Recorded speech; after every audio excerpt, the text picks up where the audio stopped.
Bienvenue dans cette nouvelle vidéo PowerPoint. Cette dernière sera consacrée à la création de boutons d'interaction ainsi que de liens hypertextes. Un bouton d'interaction permet d'interagir à l'aide d'un bouton, comme son nom l'indique, entre diapositives. Un lien hypertexte, quant à lui, vous permet par exemple, à l'aide aussi d'un objet ou d'un bouton, d'aller sur une page internet ou d'ouvrir automatiquement une feuille Excel ou une feuille PDF. Concrètement, si je me mets en mode diaporama, vous allez voir ce que cela donne. Donc là, j'ai programmé la première feuille pour qu'elle puisse donner la main à la deuxième diapositive en 2 secondes. Par la suite, ici, par exemple, j'ai la possibilité d'aller sur ma chaîne YouTube avec cet objet. Donc, si je clique sur cet objet, Internet s'active automatiquement et ma chaîne YouTube apparaît. Deuxième lien hypertexte, si je souhaite, par exemple, ouvrir une feuille PDF, je clique sur ce lien et automatiquement, ma feuille PDF s'active. Alors, les boutons intersection, quant à eux, c'est si je clique par exemple sur ce premier bouton concernant la diapositive où se trouve le thème 1, il suffit de cliquer dessus et là, j'ai la diapositive qui s'ouvre automatiquement du thème 1. Je peux revenir aussi au menu. Le thème 2, c'est exactement la même chose. Je reviens au menu. Et ici, j'ai créé un bouton me permettant de revenir sur la première diapositive. Voilà qui est fait. Et là, donc, j'attends 2 secondes et la diapositive 2 réapparaît de nouveau. Je reviens sur la diapositive du thème 1, juste pour vous parler d'une subtilité. Alors, ces personnages, vous pouvez aussi les avoir pour les détenteurs de Office 365 et de la version 2019, me semble-t-il, sauf erreur de ma part, ce type de personnage dans les compléments add-in. Alors, je vous expliquerai comment accéder à ce type de personnage par ce complément. Je vous propose donc d'élaborer ce type de travail sur une présentation totalement vierge. J'ai donc ouvert un dossier PowerPoint totalement vierge et je vais dupliquer la première diapositive en 5 fois. Donc je vais cliquer droit et ici, dupliquer diapositive, dupliquer. Je vais le faire encore 2 fois et une dernière fois. Donc je vais par la suite, au lieu de créer moi-même un thème, je vais pourquoi pas me servir des thèmes existants que Microsoft met à ma disposition. Alors vous avez tout de même une multitude de thèmes, hein, il suffit de survoler les thèmes pour voir ce que cela vous donne. Donc moi par exemple je vais choisir celle-ci, je vais cliquer droit, même pas, j'ai pas besoin de cliquer droit, je vais cliquer de suite sur ce thème afin de l'incrémenter dans toutes les diapositives. Alors, ce qui est intéressant aussi, c'est que sur votre droite, il y a idée de conception. Alors moi, par exemple, je vais choisir pour ma première diapositive cette idée. Je clique sur cette idée et je vais garder les autres diapositives telles quelles. Alors, je vais aussi, parce que je vais tout à l'heure numéroter mes diapositives, mais je ne souhaiterais pas que ma première diapositive ait une numérotation. Donc pour ce faire, il va falloir que je fasse une manipulation. Je vais aller dans Accueil, et ici la première diapositive, ici dans le groupe Diapositive, dans Disposition, je vais laisser Diapositive de titre. Par contre, alors je vais me remettre quand même avec l'idée de conception pour cette première diapositive, et pour celle-là, je vais quand même m'assurer que ce ne soit pas en diapositive de titre. Par exemple, je vais le mettre en diapositive vide. La troisième diapositive, je vais aussi mettre vide. Alors j'aurais pu aussi éventuellement sélectionner d'un coup, hein, en prenant ma première diapositive, en laissant mon doigt enfoncé sur la touche Shift et en cliquant sur la troisième, quatrième et cinquième diapositive. Et là, dans Disposition, je clique sur Vide. Afin d'affecter une numérotation pour commencer dans mon diaporama. Donc la numérotation commencera bien sûr par la deuxième diapositive, dans la mesure où la première est une diapositive de présentation. Je vais devoir aller dans le masque de saisie. Alors pour ce faire, il va falloir que j'aille dans Affichage et ici, masque de diapositive. Alors comme vous pouvez le constater, dans le masque de diapositive, je peux voir les pieds de page, la date et le numéro qui est ici. Je pourrais bien sûr déplacer ce numéro. Alors un masque de diapositive, c'est quoi? C'est une interposition de plusieurs calques que si je ferme le masque, qui est ici, hein, fermer le mode masque, je ne verrai plus les pieds de page, alors qu'ils y sont. Hein. Il suffit juste de les activer, mais si je souhaite les activer, il faut que j'aille dans Affichage et que je me mette en masque de diapositive. Donc là, par exemple, je vais retirer, par exemple, la date, qui ne me sert pas à grand-chose, afin de pouvoir ici récupérer le numéro de page. Et ici, je vais, pourquoi pas, aller dans Accueil, le mettre en gras et grossir la police de ce numéro de page. Par la suite, pour activer ce numéro de page, il faut que j'aille dans Insertion et ici, vous avez, alors soit vous passez par date et heure, hein, ou cette icône Insérer le numéro de diapositive. Je clique et ici, je vais cliquer sur numéro de diapositive. Alors bien sûr, je pourrais mettre un pied de page. Hein. Par exemple, je pourrais mettre présentation. Et ici, si je ne souhaite pas que la première diapositive que j'ai mis en titre, je ne souhaite pas faire apparaître de numéro de page, il suffit de cocher cette option, ne pas afficher sur la diapositive de titre. Et je fais appliquer tout. Donc je vais à présent retourner dans masque de diapositive et fermer le masque. Alors si je me mets en mode diaporama, hein, vous allez voir que ici, donc la première page, il n'y a pas de numéro de diapo. Et ici, la deuxième page, j'ai fait entrer, où vous cliquez bien sûr, page diapositive 2, diapositive 3, etc. Donc je fais échappe pour revenir en mode normal. Je pourrais aussi bien sûr aller toujours dans conception et changer, comment dirais-je, les couleurs. Hein. Ici, en survolant, vous avez la possibilité de voir la couleur. Bon, je vais la laisser telle qu'elle est pour l'instant. Et je vais bien sûr revenir dans la première diapositive. Bon, celle-ci, ce texte, je n'en ai pas besoin, je vais le retirer. Et ici, je vais par exemple écrire ma présentation. Ma deuxième diapositive, je vais y aller, va me servir en fait de menu. Je vais donc créer des boutons hein, dans cette diapositive numéro 2 qui pourront me permettre d'aller dans la diapositive numéro 3, numéro 4 et numéro 5. Alors, afin de préparer mon travail de création de boutons d'interaction, je vais devoir aller dans Affichage et ici, je vais passer en mode plan afin de donner des noms à ces diapositives. Donc la diapositive 2, je vais l'appeler menu, pourquoi pas. Ici, la diapositive 3, je vais pourquoi pas l'appeler thème 1. Diapositive 4, thème 2. Et diapositive 5, thème 3.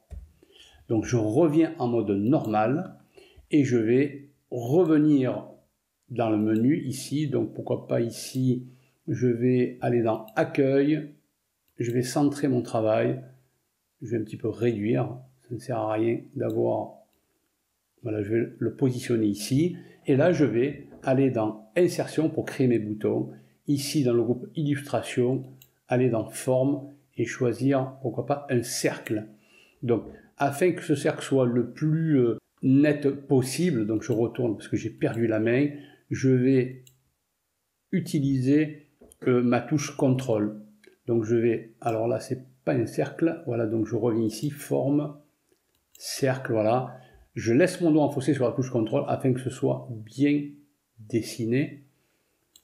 Voilà, je vais le mettre ici par exemple. Je vais changer de couleur. Je vais pourquoi pas mettre une couleur, ce type de couleur par exemple. Je vais enlever le contour et je vais lui donner un effet biseau, celui-ci par exemple. Et maintenant je vais le dupliquer. Alors pour dupliquer, je vais laisser mon doigt enfoncé sur la touche CTRL et avec ma souris le doubler, voire même le tripler. Je vais insérer une zone de texte en allant dans Insertion, ici, zone de texte. Je vais bien sûr le dessiner. Et je vais écrire thème 1. Thème 1. Je vais peut-être mettre en gras. Non, le gras non, n'est pas adapté pour cette police.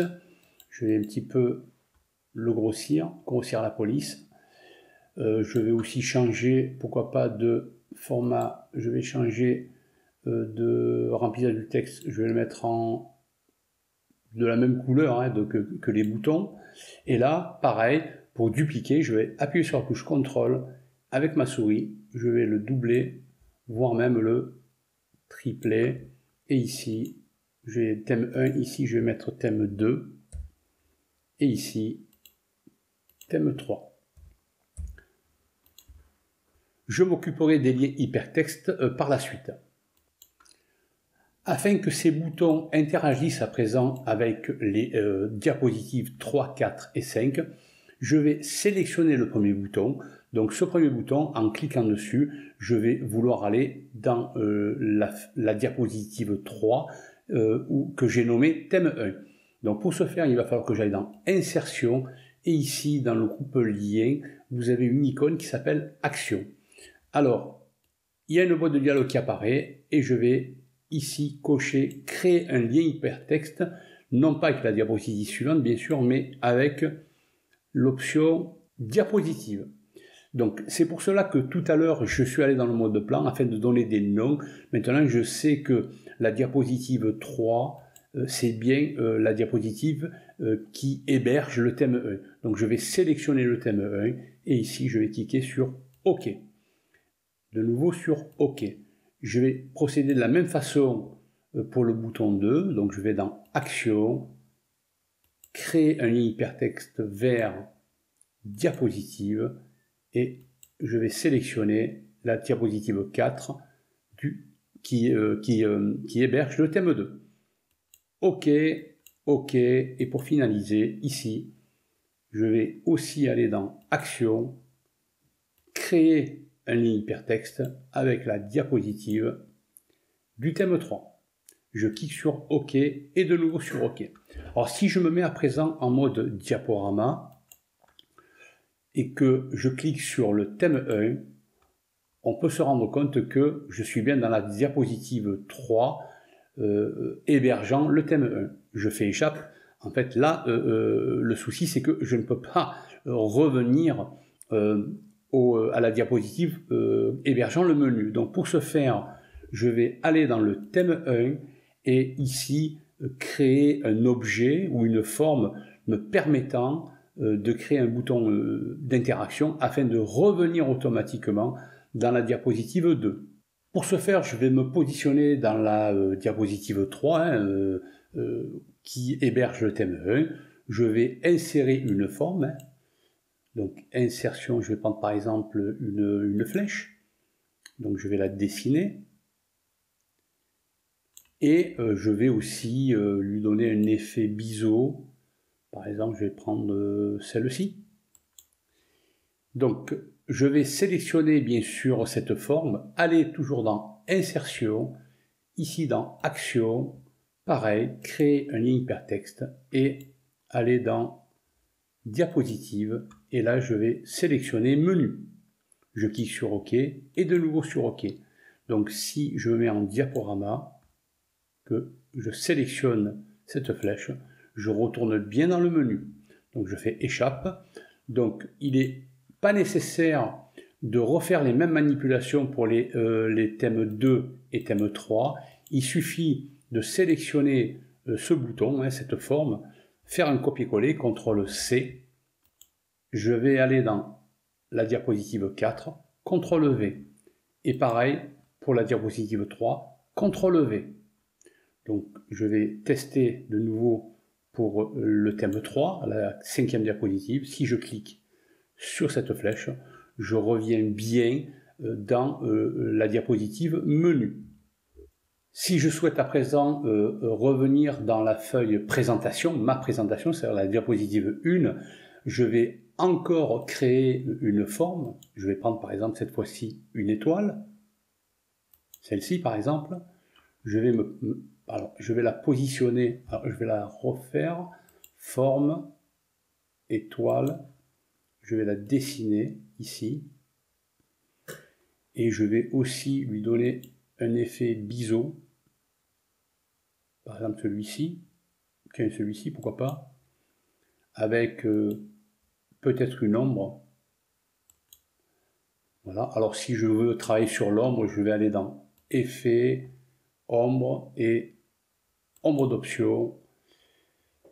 Ici, une boîte de dialogue apparaît et je peux travailler la distance par exemple. Là, elle est un petit peu trop éloignée. L'angle. Et je vais laisser comme ça. Pourquoi pas? Et je vais aussi, bien sûr, aller dans Insertion, Action, Créer un ligne hypertexte vert, Diapositive. Et là, je vais bien sûr choisir ma présentation. C'est la première diapositive. Je clique sur OK et de nouveau sur OK. Donc si je me mets en mode diaporama, si je clique sur cette petite étoile, je reviens bien sur la première diapositive. Je pourrais bien sûr faire, je reviens sur la deuxième diapositive et faire un copier-coller, CTRL-C, diapositive 3, CTRL-V, diapositive 4, je vais faire la même chose, CTRL-V, et pour la 5e diapositive, je fais la même chose. Alors je vais à présent revenir dans la diapositive 2 afin de créer des objets me permettant d'aller sur une page internet par exemple, ou ouvrir un dossier PDF. Alors pour ce faire, je vais aller dans Insertion. Ici, vous avez une icône image. Alors soit vous avez une image directement dans votre ordinateur, donc à partir de là, vous allez sélectionner cet appareil, ou vous irez aussi dans Images en ligne. Alors, bien sûr, vous pourriez aller directement dans le moteur de recherche, par exemple Google, et ici, vous avez Images, et tapez, pourquoi pas, YouTube, logo, et choisir directement un logo, directement sur Internet. Alors, bon, moi j'ai cette possibilité d'aller dans Images en ligne, et ici, je vais par exemple taper YouTube. YouTube. Voilà, j'ai des logos, comment dirais-je, qui me sont proposés. Je vais cliquer sur celui-ci, par exemple. Donc, il est sélectionné et je vais faire insérer. Donc, alors bien sûr, l'image est très importante, donc je vais la réduire considérablement. Alors, il va falloir que j'aille. Alors, si vous avez du mal, hein, vous pourriez jouer avec votre zoom. Donc là, je l'ai grossi. Alors, c'est pas simple. Alors, moi, je préfère utiliser la touche CTRL et la molette de ma souris afin de la réduire. Et là, je vais sélectionner, enfin, réduire cette image. Alors, je vais encore un petit peu la réduire. Voilà. Alors, je vais de nouveau l'agrandir. Et ici, le texte, je vais le retirer. Ah, j'ai tout retiré. CTRL-Z pour annuler ma dernière manipulation. Je clique en dehors de l'image et ici je sélectionne que ce texte et je fais supprimer. Alors je pourrais bien sûr au même titre que mes boutons lui donner un effet d'ombre. Donc là, regardez, je sors de mon image. Si je clique sur mon image, j'ai un onglet supplémentaire, format de l'image, et ici je vais, pourquoi pas ici, dans effet d'image, ombre. Je vais lui donner un petit ombre, hein, par exemple, hein, voilà, pourquoi pas. Alors si bien sûr, hein, je ferme cette boîte de dialogue, si je ne suis pas satisfait de l'ombre ou je souhaite travailler sur cette ombre, je vais dans effet de l'image, ombre et ici option d'ombre afin de réactiver cette boîte de dialogue. Donc là je vais mettre distance, je vais un petit peu l'éloigner. Voilà, je pourrais aussi travailler sur l'angle. Voilà, je vais le laisser tel quel. Alors pour créer un lien, je vais bien sûr sélectionner cet objet. Je vais aller dans Insertion, ici toujours pareil, Action, et là je vais par contre choisir dans Créer un lien, je vais choisir URL. Donc j'avais déjà sélectionné l'URL de ma chaîne, donc il suffit que je fasse CTRL-V. Alors là apparemment ça n'a pas fonctionné, donc je vais retourner sur Internet, aller sur ma chaîne, ou choisir n'importe quelle URL, par exemple ici YouTube, hein, si je prends celle-ci, donc je vais faire un CTRL-C, je vais fermer et je vais faire ici URL, CTRL-V. Je clique sur OK et de nouveau sur OK. Donc si je me mets en mode diaporama, je clique sur cette image, Internet s'active avec, bien sûr, l'URL que j'avais sélectionné au préalable. Et vous pouvez faire la même chose, bien sûr, donc je vais faire échappe pour revenir en mode normal. Vous pouvez faire la même chose pour créer un lien avec une feuille PDF par exemple. Donc là je vais aller dans Images, toujours pareil, Images en ligne, je vais aller chercher un logo PDF, donc je vais mettre PDF, je fais entrer, je vais choisir pourquoi pas celui-ci. Donc je vais sélectionner celui-ci, je fais insérer, donc là je vais le réduire, le mettre ici, donc je sors de cette image pour ne sélectionner que le texte, je vais le supprimer, et ici je vais faire la même chose, insertion, action, créer un lien, et là je vais par contre choisir autre fichier. Et allez, je vais aller chercher le fichier PDF, je crois que je l'ai mis sur le bureau. Voilà, ici, je le mets ici, et il est ici. Donc je clique sur OK. Bien sûr, si je me mets en mode diaporama, en cliquant sur mon PDF, mon fichier PDF s'ouvre automatiquement. Je ferme mon fichier PDF. Donc je fais échappe. Testons à présent ce que nous voulons de faire. Donc je me mets en diaporama. Ici je clique pour arriver à la deuxième diapositive. Ici donc si je clique sur le thème 1, j'ai bien la diapositive comportant le thème 1. Je pourrais revenir au menu. Là thème 2. J'ai bien le thème 2. Je reviens au menu. Thème 3. Je reviens au menu. Et si je souhaite revenir dans ma première diapositive, je clique sur l'étoile. Et là, j'ai bien sûr la première diapositive. Alors tout à l'heure, je vous ai parlé de personnages, hein, j'ai fait bien sûr échappe pour revenir en mode normal. Alors, sauf erreur de ma part, seuls les détenteurs de Office 365 ou de la version 2019 pourront avoir accès à ce type de module ou de add-in. Donc pour l'activer, il faut l'activer, il faut aller dans Insertion et télécharger complément. Donc, il faut sélectionner Formation et le add-in est Picton Comic Caractère. Donc, vous faites ajouter. Bon, moi, je l'avais ajouté. Donc, je vais m'abstenir.